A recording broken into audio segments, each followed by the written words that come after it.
going to demonstrate how to make one of these one-page books. You'll fold your paper in half in both directions, and in this direction you'll fold it twice. So you'll end up with a total of 8 sections. Then fold your paper back in the other direction so your folds or your creases go both ways.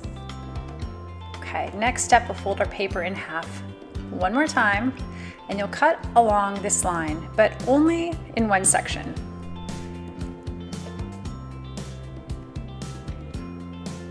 And you can see how it opens there. There's a little hole.